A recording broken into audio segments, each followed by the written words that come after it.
আজকে আমরা জানবো জিঞ্জিভাইটিস মানে এই রোগটি কেন হয় এবং আপনি নিজে কতটুকু ঝুঁকির মধ্যে আছেন। জিঞ্জিভাইটিসের মূল কারণ দাঁতের উপরে জমে থাকা প্লাক, যেটা হলো খাবারের কণা, ব্যাকটেরিয়া আর লালার মিশ্রণের তৈরির এক প্রকার আবরণ। এই স্তর আস্তে আস্তে মাড়ির সংক্রমণ তৈরি করে। চলুন আমরা জেনে নেই কি কারণে জিঞ্জিভাইটিস হতে পারে। আপনি যদি নিয়মিত দাঁত ব্রাশ না করেন তাহলেও জিঞ্জিভাইটিস হওয়ার চান্স থাকবে।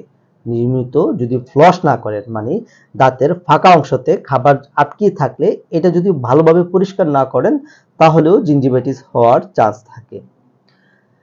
মহিলাদের বিশেষ করে গর্ভ অবস্থায় অথবা মাসিককালীন সময়ে জিঞ্জিভাইটিস হওয়ার চান্স থাকে। আপনার যদি কিডনিতে সমস্যা থাকে তাহলেও জিঞ্জিভাইটিস হওয়ার চান্স থাকে। বিশেষ করে যাদের ডায়াবেটিস আছে তাদের ওষুধের রিঅ্যাকশনের কারণেও হতে পারে। অপুষ্টি অথবা ভিটামিন সি এর অভাবের কারণেও জিঞ্জিভাইটিস হওয়ার চান্স থাকে।